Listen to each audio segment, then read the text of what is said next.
General Vexithul stood on the bridge of his flagship, the Dominion's fist watching Earth's blue marble slowly rotate beneath his armada. 3,000 warships hung in space like metallic vultures, their weapons charged and ready. The primitive humans below had no idea what was coming. "Broadcasting on all frequencies, General," his communications officer reported. Vexithul straightened his imposing form, his forearms spreading wide as the transmission began. Across Earth's surface, every screen, every radio, every communication device suddenly displayed his reptilian visage. "Humans of Earth," his voice boomed through translators. "I am General Vexithul of the Hegemony Warfleet. Your species has been judged inferior and marked for extinction. In 72 standard hours, we will commence orbital bombardment. Your resistance is futile. Prepare for obliteration." The transmission ended. Vexithul allowed himself a satisfied hiss. He had conquered 47 worlds, and each victory followed the same pattern: terror, desperate resistance, then inevitable surrender. Humans would be no different. But humans were different. Within hours, something unprecedented began happening across Earth.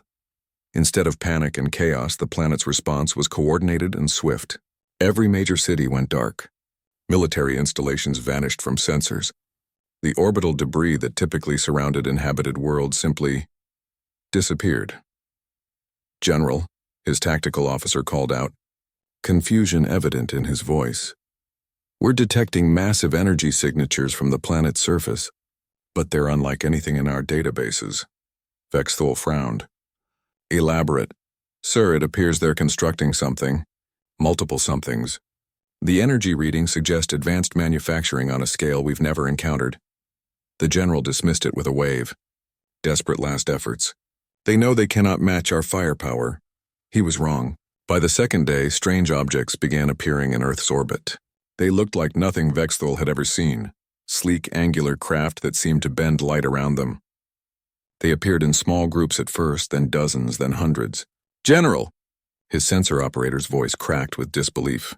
"New contacts." Thousands of them. The view screen lit up with targeting data. Human vessels, if they could be called that, materialized around the Hegemony fleet like ghosts becoming solid. They moved with impossible precision, their formations too perfect, their coordination too flawless. "How many?" Vexithul demanded. I can't get an accurate count, sir. They keep appearing. Current estimate 15,000 and climbing."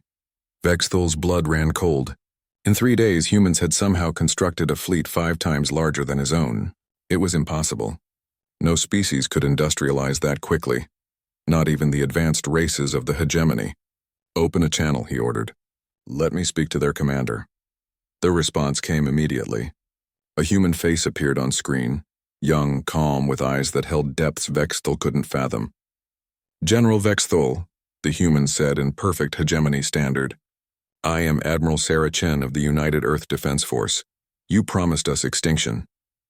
"How did you—" Vexithul began, then caught himself. "Your fleet is impressive, human, but you cannot match our experience. Surrender now, and we may allow some of your species to survive as slaves." Admiral Chen smiled, and that smile sent an inexplicable chill down Vexithul's spine. "General, you made one critical error in your assessment of humanity. You assumed we were primitive. You assumed we were helpless. But most importantly, you assumed we were alone." "What do you mean?" "Humanity has been preparing for this day for 70 years, ever since we detected your hegemony's expansion patterns. We've had time to make friends, to share knowledge, to prepare." The space around Earth suddenly came alive with new signatures. Ships of a dozen different designs appeared, some crystalline, others that seemed to be made of living metal, a few that appeared to exist in multiple dimensions simultaneously. "Meet our allies," Chen continued. "The ethereal collective masters of dimensional technology. The synthesis who perfected matter conversion. The archive keepers, guardians of knowledge spanning millions of years, and many others who have grown tired of the Hegemony's brutality." Vexithul's mandibles clicked nervously. "This is impossible. The galaxy belongs to the Hegemony. These species were conquered or destroyed centuries ago." "Were they?" Chen's smile widened. "Or did they simply learn to hide, to wait, to prepare for the right moment to strike back?" The human admiral's expression grew serious. You see, General, when you announced humanity's extinction, you made one final mistake. You gave us a deadline, 72 hours to prepare for war. That's impossible. No species can mobilize. No species fighting alone, Chen interrupted. But humanity learned long ago that our greatest strength isn't our technology or our numbers. It's our ability to make friends with anyone who shares our values.